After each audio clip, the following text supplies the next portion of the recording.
Hello everyone and welcome to part 9 of my Milwaukee Bucks MyGM on the Xbox One here on Clyde92 TV. And starting off this episode, I'm showing you guys the award races. The main guys we have in the award races are, we have Larry Sanders contending for the Defensive Player of the Year, and we have Jabari Parker, who's actually first right now in the running to be the Rookie of the Year. And I remember one of you guys put in the comments on one of my videos asking to see Jabari's stats, so I just put all my team stats right up on the screen right there. And sorry, I do not have like an intro thing like I have had in the past 3 videos. For some reason, part of the file got corrupt, so I have to get right into the gameplay of here. But I don't want to start talking about the gameplay. I want to talk about NBA free agency. NBA free agency has been the talk of YouTube, SportsCenter, and ESPN. It's just been everywhere on TV and online. And finally, we heard something about free agency. And the big thing is LeBron James will be returning to the Cleveland Cavaliers. And I'm really surprised by that because I thought he was going to go back to the Heat because I feel like he had the best chance of winning there. And he probably did have the best chance of winning there. The reason why he stated he wanted to go back to the Cleveland Cavaliers is because he wanted to go back to his hometown, and I have mixed feelings about that. I just want to talk to you guys about my thoughts on the whole decision LeBron had. The first thing I want to state is that I want to give a ton of credit to LeBron James for being man enough to make his own decision and go back to Cleveland, and I know that sounds weird, but allow me to explain. He probably had a ton of people telling him to go back to Miami, mainly because he had the best chance of winning there and building up his legacy and getting more rings, and I understand why people would tell him to do that, but despite that, he wanted to go back to Cleveland and finish unfinished business, and you have to give him credit for making that decision when so many people were telling him otherwise. Now, even though LeBron made the decision that makes him the most happy, I do not think it was honestly the smartest decision, and I would be pretty surprised if the Cavaliers won a championship with LeBron. Not to say Cleveland is a bad team, they're definitely better than they were when LeBron was on them a couple years ago, but even though they're better now, that doesn't mean they're championship contenders. To be a championship contender, you need to be able to beat teams like the Clippers, like the Spurs, like the Thunder, and teams like that. And do you really think the Cavaliers are good enough? Now, one thing that would not surprise me is that if they made it to a couple NBA Finals, but I just cannot see them winning it with this given roster. However, the one way I could see them winning is if they got Kevin Love, because then they have a core 3 like the Heat had. And there are 2 approaches to getting Kevin Love. The first is to trade for him, and the second is to wait till free agency next year and pick him up that way. And for some reason, the Cavs are trying to trade for him, and I think that makes absolutely no sense whatsoever, because if they trade for him, they're going to have to give up Andrew Wiggins, Dion Waiters, or Tristan Thompson, one of those 3 key assets on this team. And the reason why this trade makes absolutely no sense is because it's not like Kyrie Irving and LeBron James are getting worse next year. They're going to be just as good next year as they are this year, so it's not worth giving up a whole bunch of key assets just to get one guy, because the Cavs are not in a win-now situation. They can wait one more year and then win next year, and it'll be okay. But honestly, unless the Cavs get Kevin Love or Andrew Wiggins ends up being the star player, they're not going to get that far. They're not going to win the championship. And look at me cheesing Grant Hill on that play with Norris Cole,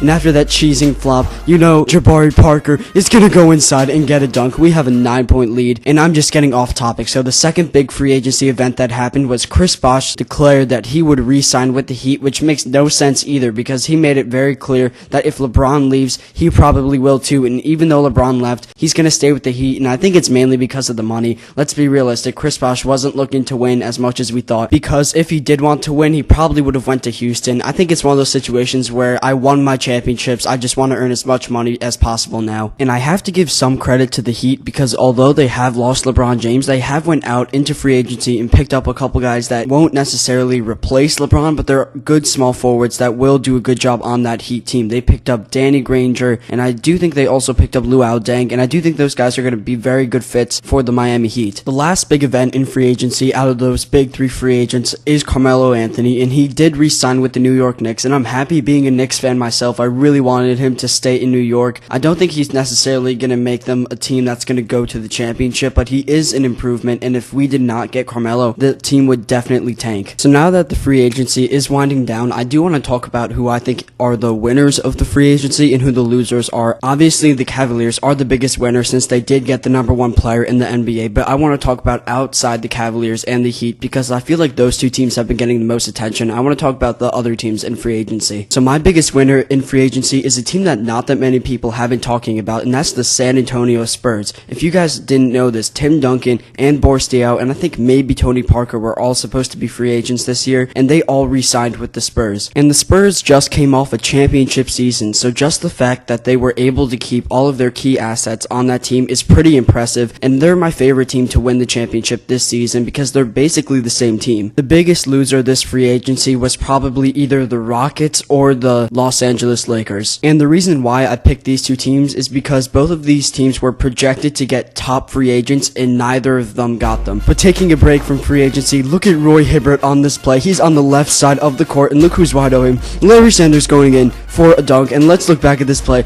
Roy Hibbert's celebrating after that play, and he's going to leave Larry Sanders wide open on the break. The Pacers are always seen as this powerhouse defensive team, but plays like that just cannot happen against us. So going back to free agency, the Rockets and Lakers just got cheated during the free agency this year. There was a point in time when Carmelo said it was down between the Knicks and the Lakers, and many people thought he may go to the Lakers, yet for some reason he still went to the Knicks, and the Lakers got nobody during this offseason when they were projected to get at least a couple good players. The Rockets got flat out cheated during this free agency as well. The second LeBron left Miami, my initial reaction was, hey, Bosh is probably going to go to the Rockets, and it didn't happen for some reason. And I think that's just terrible for Houston Rockets fans because they also lost Chandler Parsons, so they lost two key players that would have helped out their team, and I don't think they're going to be as good as they were last year. So you guys can put in the comments who you think your free agency winners and losers are, because I'm curious to see who you guys have to say. So let's go back into the gameplay of this video. We have a 9-point lead on the Indiana Pacers, and we've been playing very good against them as of lately. I remember the commentator saying in this video that we've played them I think 3 times this season, and we beat them all 3 times. There's under 2 minutes left in the third quarter. Goran Dragic, the new addition to the Milwaukee Bucks, is crossing over the defender, giving it to Jabari Parker down low, and for some reason, for a portion of this game, Jabari Parker was playing as center, which just did not make sense. There's Antetokounmpo in the corner. A great play by Goran Dragic. Now on the inbound, Larry Sanders is getting the steal from literally a foot away from Roy Hibbert. He's going to pass it up to Brandon Knight for the slam on the other end with under 3 seconds left in the third quarter. Now heading into the fourth, I remember one of you guys asked me what the rotation is like now that Goran Dragic is on our team,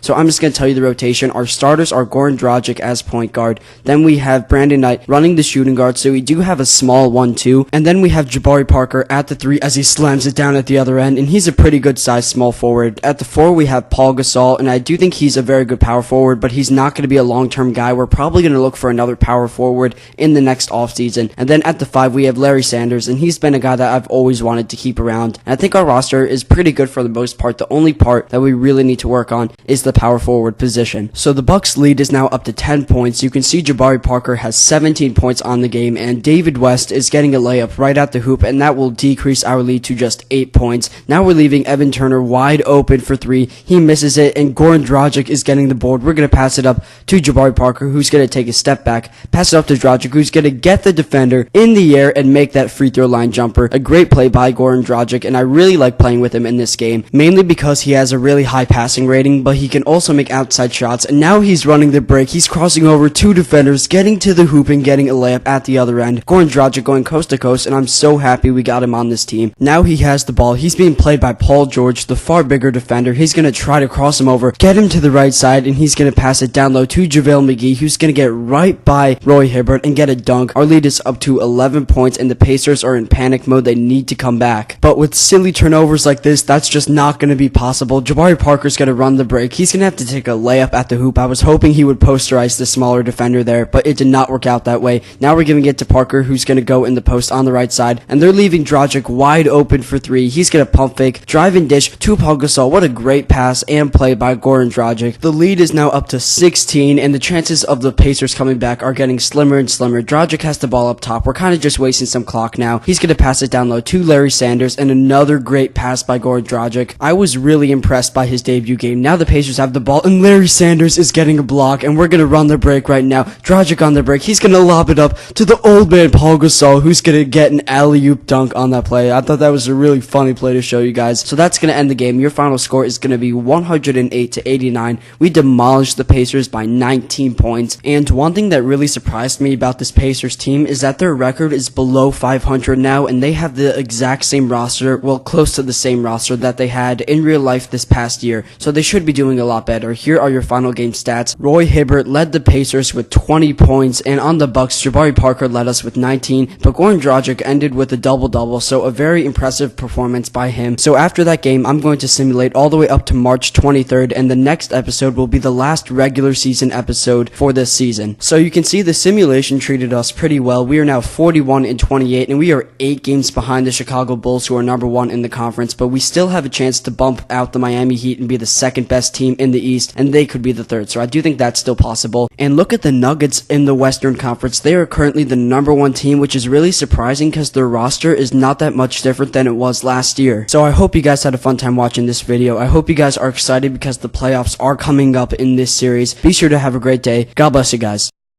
Bye.